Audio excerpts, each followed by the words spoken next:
Guys, what is going on? We are live, and it's great to be back up here for another live review. It's been a while since I've done one of these, but I figured after tonight's edition of Raw, I'd have to go live and give you guys a review. So what is going on, my fellow YouTubers and everybody out there watching? This is a live review for tonight's edition of Monday Night Raw, the December 4th, 2017 edition of Raw. And if you're just joining me, like I said, the live chat will be open up throughout this entire review. So as we go through Raw, break down matches and segments and what have you, as we run through the entire show, be sure to comment, leave your feedback, and keep the chat going. It's always a great feature to have. And, yeah, be sure to click that like and subscribe button, like I said, here at youtube.com/DanielGaza412. So it's great to be back up here. It's been a while since I've done a Raw review. And I'd have to say it was worth the wait. Because going into tonight's edition of Raw, there were some things that I was looking forward to. And then I also thought in the back of my mind, well, remember, after all, it's December. We all know that in December, it's kind of a lull period, especially for WWE and particularly Raw. We don't have a pay-per-view for the Raw brand until the Royal Rumble. So we're kind of in this holding period of we could get some good episodes, but we could also get some filler episodes like we saw last week. But this week, in comparison to last week, I thought was a marketable improvement. There were some good matches, some good segments, and like I said, the show just flowed, had a nice pace, kept my attention throughout most of it, which is usually pretty tough to do for a 3-hour show. But yeah, I'm giving this show a thumbs up, and I will save my grade for the end of this review. But this was definitely a good episode of Raw.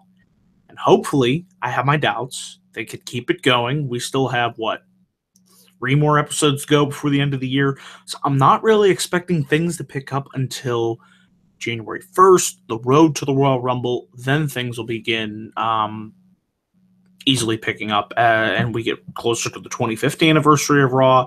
So we'll see how these next couple weeks go. But I have to say tonight, kudos to WWE. I don't know if it was because being in LA, maybe that has something to do with it. But this was a good episode of Raw. So without all that out of the way, let's talk about how this show kicked off the air here. Kicked off the air with Kurt Angle, the Olympic gold medalist. He comes down to the ring, and he addresses what's going to happen tonight. We're in store for Raw Tag Team Championships are on the line. And he talks about who is going to face Roman Reigns. And we all assumed that it would be Samoa Joe, but then Jason Jordan interrupts, and he says he deserves a championship opportunity against Roman Reigns. He says he's not injured. His leg is fine. He can go in there and beat Roman Reigns for the IC championship. And he says, I've been able to hang in the ring with guys like Reigns, Cena, etc., etc. And he says, I can do this. Can you trust me? And Reigns comes out, and he pretty much confronts Jordan. And he says he wants to fight Samoa Joe. He doesn't want to fight Jason Jordan tonight. And Reigns says, instead of running to your father and begging for a shot, you need to step up and take it. So I think the slow turn for Jason Jordan is what we're seeing here. Just the whiny, the complaining, trying to use his father's, legacy and influence and power on the show to get himself championship opportunities when he may not, in fact, deserve it. I think that's what we're seeing take place. I'll talk about how that factored in later on in the show. But, Reigns and Jordan, they go back and forth a little bit, and he says pretty much challenge accepted. And we have Samoa Joe come down to the ring to throw complications into this matter. So it looked like we were going to get Reigns and Joe tonight. That match didn't take place, so I think they're going to be saving that for down the line, maybe another week. I don't think it's going to be next week. Maybe even not the week after. Maybe they could save that. I don't know if they could hold off until the Royal Rumble, perhaps. Might be too long for them to wait for that match, but it's going to happen sooner or later. So getting things back on track here, we have Joe, Reigns, and Jordan in the ring, and this segment ends with Reigns and Jason Jordan hitting a belly-to-belly suplex on Roman Reigns. Angle's holding Jordan back. Reigns gets to his feet. He says, Joe, you're going to wait. Tonight, Reigns wants to face Jason Jordan, and we had our first match made for the Intercontinental Championship. The Open Challenge continues. It was Roman Reigns versus Jason Jordan. So I thought these two had a good match. Maybe not quite as good as the matches they had back in, what was that, August? But these two have some good chemistry. Like I said, Jason Jordan, impressive athlete, but it's his lack of charisma that really hurts him in the long run. Maybe he could find his footing as a heel. We'll have to see. But I thought these two went in there and they had a solid match. They got a lot of time to go in there and work. Some nice near fall attempts. A couple moments where I thought, well, maybe. I didn't think they were going to take the IC Championship off Roman Reigns, but of course, and I did like the fact that throughout this entire match, Samoa Joe was sitting on the stage and just giving this glaring look of, I don't give a shit who wins this match. I'm going to come down there and beat the piss out of you. So seeing angry Samoa Joe is always a great thing.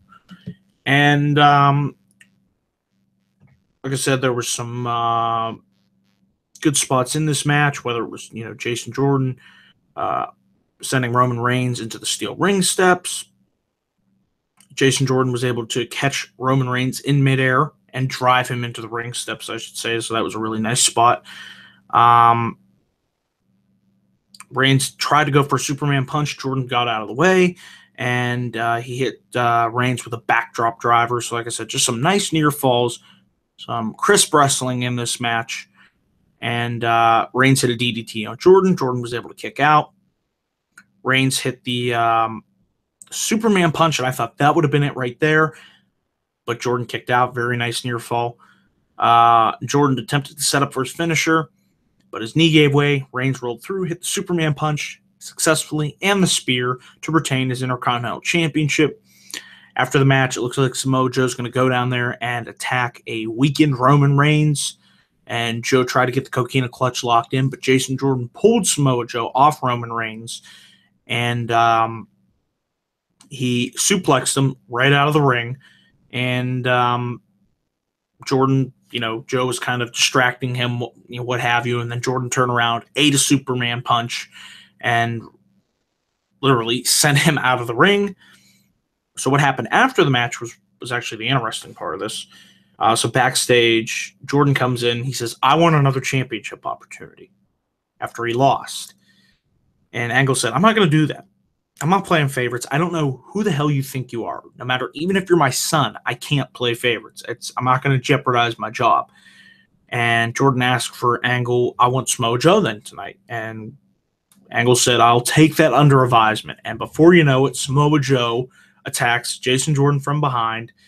And he and Kurt Angle have this brief glance, this stare, and I'm thinking, in that moment, all the history that they had between each other from their time in TNA, it was just like one big flashback. That was such good stuff, Samoa Joe versus Kurt Angle in TNA's, some of the best stuff of Joe's career. But it looks like we'll have Joe versus Jason Jordan. I thought it was supposed to take place tonight. Obviously, that didn't happen, so perhaps they're saving that match for next week. We shall see. Next up, we had Paige taking on Sasha Banks in Paige's first match on Raw in over a year. It's hard to believe how long it's been, but man, time certainly does fly by. I have to say this was a good match. It was great seeing Paige, like I said, back in action. It's been so long since we've seen her in a WWE ring, taking out Sasha Banks. Fresh matchup. Like I said, that's the nice thing about adding, women, like Paige coming back, Mandy Rose, Sonya Deville. Maybe not the people I would have called up, but it does add, the word I'm looking for here is depth. It adds a lot of depth to the Raw Women's division, which desperately needed it, and some fresh faces, I should say. And I'm interested to see where this Absolution storyline goes. Like I said, I like what they did later on in the show. But this match here, Paige versus Sasha Banks, solid match. Started off slow. They gave these girls time to go in there and work, so that was nice to see. Like I said, you got 3 hours, so why the hell not? And that was the theme, I thought, on this show. Some longer matches than normal. And, you got 3 hours, so why not? And like I said, I thought this match was good. Like I said, Reigns versus Jordan. I thought that benefited from the cruiserweight match, which we'll of course talk about, and of course the main event. So a lot of good wrestling on this show, I'd have to say tonight. So just a couple spots from this match when Paige reversed Sasha Banks' suplex attempt into a sunset powerbomb. I hope Sasha Banks is all right. Like she took a rough landing there early on the back of her head. Sasha Banks was able to kick out there. Paige set up for the Rampage, but Sasha Banks was able to counter that nicely into the Banks statement. But Paige was able to get her foot to the ropes. She rolled outside the ring. We had a big brawl between Bayley, Mickie James, and Mandy Rose and Sonya Deville. They were all at ringside. Eventually, Paige, Mandy Rose, and Sonya Deville distracted Sasha Banks. That led to Paige capitalizing, and she hit the Rampage for the win. Paige victorious. Absolution dominates. And we'll see where they go with this. What I'd like to see is Paige versus Alexa Bliss at the Royal Rumble. Maybe that's the destination they're headed in. Alexa Bliss was a commentary talking about the fact of, Paige, she doesn't, she has to earn her way to the Raw Women's Championship scene. So we'll see where they go in that direction. I think that's where they're going to go, but like I said, we will have to see. But this was a good match here. And afterwards, Absolution, they pick the bones of Sasha Banks. Mandy Rose picks up Sasha for a suplex and drops Sasha Banks' stomach first on Deville's knee. So Absolution stands tall and dominant here on Raw. We have Elias Sampson and Kurt Angle backstage. This was interesting here. Elias said he wanted another shot at the Intercontinental Championship, and he says, well, you can give it to your kid, and he says, you're going to go out to the ring, Elias is, and he's going to go out there and give a performance like he always does. And Elias told Angle that, his favoritism that he's showing to his bastard son is going to be the end of him. So some choice words there by Elias Sampson. I like the fact when we see him just walking backstage, playing his guitar. I think we need to see more of that on this show. And another thing that I like is the amount of guys going after the Intercontinental Championship. You got Elias Sampson, Jason Jordan, Samoa Joe. It's nice to see, and I think showing that these guys value that championship that much helps raise the prestige level that much more. So that is something nice to see, and hopefully they continue, to show that this is a championship that guys want to go after and hold. It's not just some throwaway title. It should not be. It's the Intercontinental Championship. Great lineage right there. After this, we get to, I believe our Cruiserweight match, the Fatal 4-Way match to determine who will face Rich Swann next week and become the number one contender to Enzo Amore's Cruiserweight Championship. So in this match, we had Tony Nese versus Drew Gulak versus Mustafa Ali versus Cedric Alexander. Before I get into that, I have to address what took place before this match. We had Enzo Amore. We had Nia Jax. And they teased a love storyline. WWE, for the love of God, please, please, please, please, please, don't you dare do this. It's not going to be good. I can tell you right now, it's not going to be good. I could be wrong, but I just have a gut feeling, and I'm sticking to it. Don't want to see it. Bad idea. Delete, delete, delete. Moving on. This Fatal 4-Way Cruiserweight match, hats off to all involved. This was one of the best Cruiserweight matches on Raw all year. It goes to show you that if you let the Cruiserweights go out there, have the type of matches that they're capable of, high-flying, high-octane, balls to the walls, entertain the crowd, you actually give them characters that we care about and create storylines that we can get invested into. I'd watch 205 Live. I would care about these Cruiserweight matches. And I did care about this Cruiserweight match because they let them go out there, and these guys had a pretty good match. And I'm like, holy shit. I didn't expect much out of it because it's 205 Live. It's Cruiserweight division. Why would they give them the opportunity?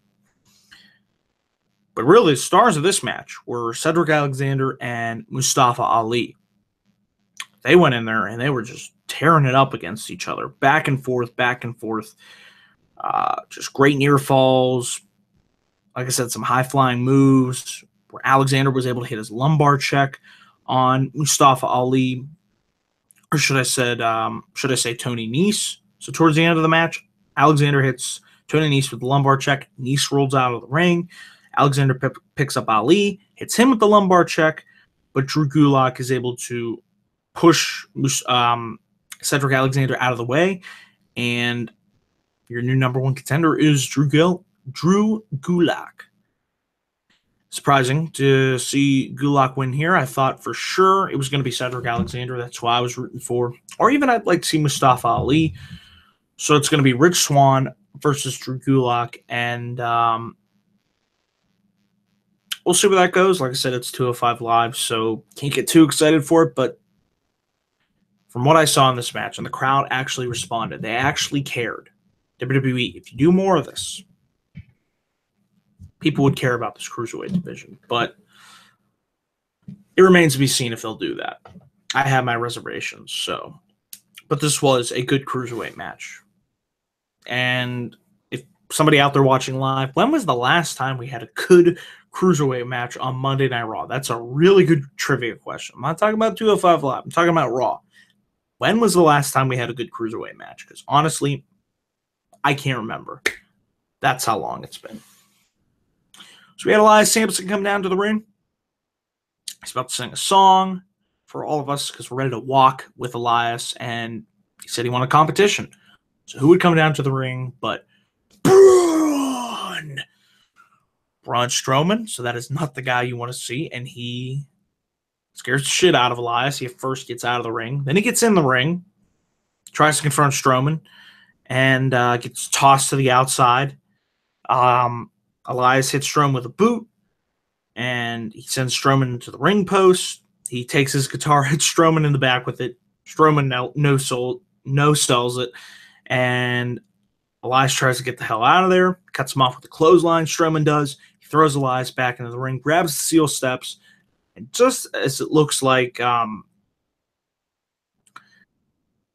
Strowman is going to use the steel steps after he hits the running power slam on Elias, Kane's music hits. Mayor Kane, soon to be mayor of Tennessee, appears on the Titantron and announces that he's going to challenge Strowman to a match next week. So this match is no contest. So hopefully this feud between Kane and Braun Strowman comes to an end. I have my reservations. I still think they'll drag this thing out until the start of the new year. I could be wrong, but I hope it does. And if you're going to do a match between these two, don't just do a singles match. To me, it's got to be, and these were just some ideas people were throwing out there on Twitter. What do you guys think of an Inferno match? They're not going to do that. Casket match, I've seen those before, kind of Buried Alive. That's the match stipulation I keep throwing out there. When was the last time? And another good trivia question. Guys, when was the last time we had a Buried Alive match? I'll let you guys answer that one because honestly, I can't remember. It's been a while. So you know what? You want to put Strowman over strong here? Have him bury Kane alive. Thank you. Taker versus Kane in 2010. I believe that was the last time. I have to do some research on that, but why not? Because like I said, these two in a singles match, we kind of saw that before. I don't know. I think with a Buried Alive match, you could, have some tricks, and do some charades, and obviously, with the stipulation, you can kind of go whatever direction you want, have them brawl up in the crowd, what have you. Like I said, don't just do a regular match between these two, because I just, from what I've seen, it just, I don't know. Their chemistry leaves a lot to be desired. So moving on after this, we had Asuka versus Alicia Fox. Really no surprise here. Alicia Fox is able to get in some offense, but Asuka, of course, dominant as always. She kicks Alicia Fox in the head, locks in the flying armbar, the Asuka lock, and Alicia Fox taps out. So Asuka is dominant and undefeated. So far, WWE has not screwed up Asuka. Will they? Stay tuned to find out. After the match, this was interesting. Paige and Absolution come down to the ring. They confront Asuka and Alicia Fox, but they allow Asuka to leave again. So is this planting the seeds for down the line, a Paige versus Asuka match at WrestleMania? Perhaps for the championship? If they want to go that direction, they certainly could. I don't know. What do you guys think? But second week in a row, they did that with Asuka. They just let her leave the ring. I'm like, oh, okay, that's odd. They've beaten everybody else down. They beat Alicia Fox down, but they let Asuka go. So I like the fact that they're kind of planting the seeds here for something that hopefully they don't forget about and they actually do something with. And that is a nice transition here for doing something with. Finn Balor took on Bo Dallas. He won with the coup de grace. That's pretty much all I have to say. These two had a match. Wasn't really much to say. Hopefully they have something for Finn Balor to do of note, because honestly, this year, since he's come back, it's been kind of a meh year for Finn Balor. And I wish they'd have more for him to do. Go after the Intercontinental Champion.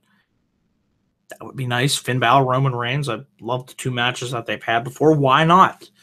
Just something other than wrestling Bo Dallas. So, yeah. Didn't really care too much for this match, but at least Finn Balor won, and he didn't get jobbed out to Kane.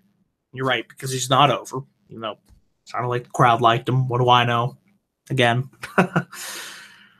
Then we got to the Bray Wyatt promo. And yes, you all know where this is going. So Mr. Wyatt appears on the Jumbotron. And eventually, something is woken. It is magical. It is mystical. It is delightful, yes. You know what I mean, brothers and sisters and all wrestling fans alike. Broken Matt Hardy has been awoken. And the deletion will begin. He will delete Bray Wyatt. He will delete Vince McMahon. He will delete Kevin Dunn. He will delete everybody, because that is what it is all about here in the broken universe, the broken brilliance on Monday Night Raw. Yes. So as you know, from that over-the-topness, Broken Matt Hardy has officially arrived in WWE, and it was fucking awesome. It's great. Not seeing too much of their Hardy's work in TNA. It was refreshing. It was long overdue, and it's about time. I love the promo that he cut here.